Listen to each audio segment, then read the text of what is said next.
Good day, everyone. I am Ruth Joyce Tatoy from Group 5, and I am assigned to explain the pre-colonial period. So, what was the education system during the pre-colonial period? So, during the pre-colonial period, the education was informal and decentralized. Informal basically means no formal education. So, their education at that time was in form of oral, practical, and hands-on since they were trained how to be hunters and warriors. And women at that time were discriminated because they believed that women should just stay at home and doing household chores or being a housewives.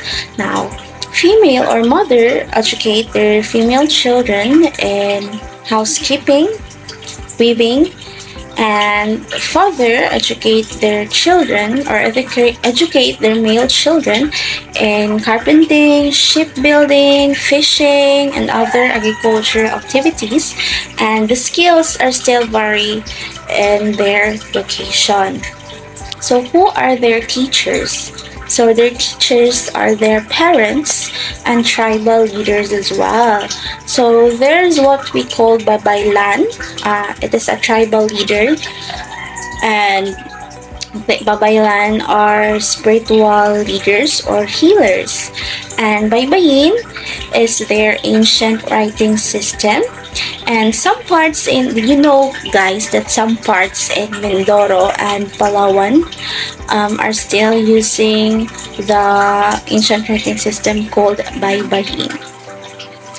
And that will be all. Thank you.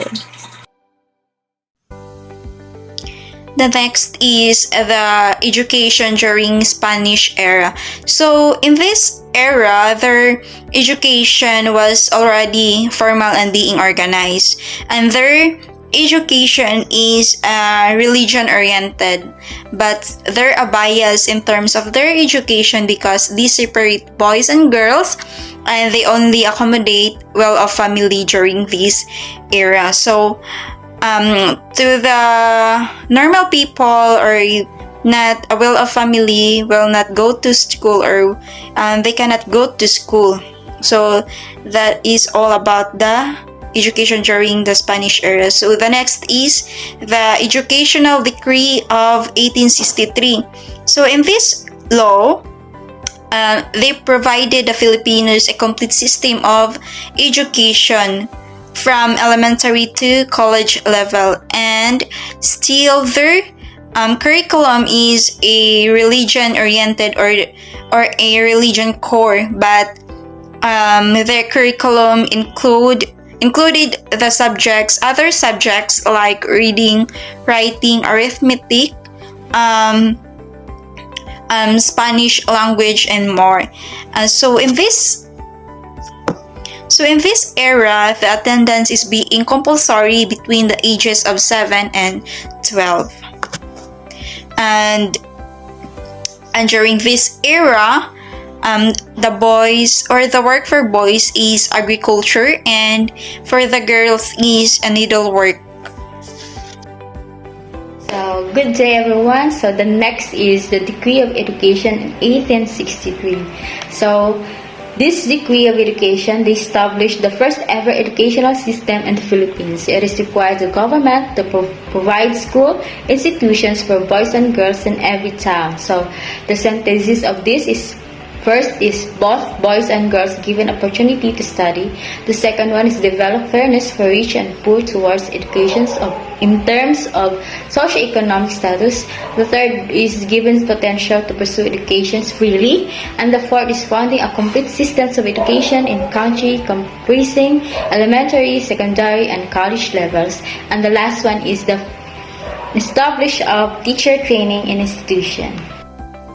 Good day everyone, my name is Abigail Ampalokia, and now I'm going to discuss about the American Dream in 1898 to 1946. So, the education during this era is free to all. Every individual can go to school, and the goal is to educate everyone and teach the adults some vocational educations for them to use in work or home. Also, to educate the Filipinos about the heroes that sacrifices their lives to free us from Spaniard. This era is fixing the school setting curriculum and the law about education. Also, in this era, they promoted a democratic ideal. That is why all individuals have right to go to school. The Filipinos can equally and quality access the education, and the adult education was also given. So that's all, and thank you. Good day, everyone. My name is Hanalyn Bihir. So, I was assigned in the Japanese occupation, aims of education during the Japanese time. So now, let's proceed to the Japanese contribution. So, these are the 6 basic principles of Japanese education. First, to stop depending on Western countries like the US, Great Britain, and promote enrich the Filipino culture. So the principles of the Japanese education is to stop us from depending on the Western countries and enrich the Filipino culture or our culture. So now let's proceed to number 2. To recognize that the Philippines is part of the greater East Asia prosperity sphere so that the Philippines and Japan will have good relations. So first thing first, what is East Asia co-prosperity sphere? So co-prosperity sphere was Japan's attempt to form an economic and military bloc consisting of nations within East and Southeast Asia against Western colonization and manipulation. So now, it is to recognize that the Philippines is part of greater East Asia prosperity, which means that the Philippines and the Japan will have a good relations to each other. So now, let's proceed to number 3. To be aware of materialism to raise the morality of the Filipinos. So, on the first is not depending and enrich the Filipino culture. It is related to be aware of materialism and raise morality of us as Filipino. So number 4. Number 4 is to learn and adopt Nippongo and stop using English language. As we all know in the past that we are colonized by the Americans. So now we are encouraged by the Japanese to learn and adopt Nippongo and stop using the English language in which we learned in the past years in the American time. So now, number 5 is to spread elementary and vocational education. So, what is vocational education means? For example, the TESDA, the masonry, carpentry, or the plumbing. So, it is the diffusion of elementary education and promote vocation in the time of the Japanese, in which this crafts or any hand skills that we about to learn. The next one is to develop love for work. And as we all know that it is important for us to love what we are doing. So the Japanese is to give us the importance of love during our work. Just like, for example, in vocational education. So, if you love your work like masonry or carpentry, either anything of that, if you love that work, then that is what the Japanese want us Filipino to be able to learn, to love for work.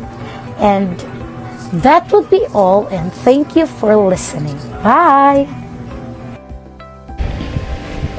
The Commonwealth period 1935 to 1942. During the Commonwealth period, free public education was provided all over the country. That is based on the 1935 Constitution, and the vocational education or household activities was given importance during this time. Education emphasized nationalism, good manners, and discipline. That is why there will also institute of private education in order to observe private schools. Formal adult education was also given importance, and the Executive Order 134 in 1936, President Manuel Quezon designated Tagalog as national language. Executive Order 217, he actually mandated Quezon Code of Ethics to be taught in schools. And in Executive Order 263 and in 1940 required the teaching Filipino in senior year of all high schools and in all years in normal school. The Education Act of 1940 provided reduction of 7 elementary years to 6 years and fixing the school entrance age at 7. There was also national support for elementary education, and they also made it compulsory attendance of primary children enrolled in grade 1. And they also have adoption of double single session in the primary grades with one teacher, one class assignment of intermediate teachers, or what we call now the multi-grade classes. Post-colonial education aimed at the full of realization of democratic ideals and way of life. The civil service eligibility of teacher was made permanent pursuant to Republic Act 1079 in June 15, 1954, shall be pursuant and has no time limit. This act shall be retroactive so as to include person whose civil service eligibility had expired prior to its approval. A daily flag ceremony was compulsory in all schools, including the singing of national anthem pursuant to Republic Act 1269, approved on June 11, 1955. Otherwise known as the Flag and the Heraldic Code of the Philippines, states that reverence and respect shall all times be accorded the flag, the anthem, and the other national symbols embody the national ideals which express the principles of sovereignty and national solidarity. In all schools, the operating the life works and writings of Jose Rizal, especially the Noli Me Tangere and El Filibusterismo, shall be included to all levels. Magna Carta for Teacher was passed into by law, virtue of Republic Act 4670, providing professional rights and safeguard to our public teachers in consideration of agency and all levels of difficulty of all exercise of their profession. The graduate student shall take the board exam that composed by PRC and also the professional board examination for teachers by licensure examination for teachers. K-12 program. The K-12 program cover kindergarten and 12 years of basic education, 6 years of primary education, 4 years of junior high school, and 2 years for senior high school to provide sufficient time for mastery of concepts and skills, develop lifelong learners, and prepare graduates for tertiary education.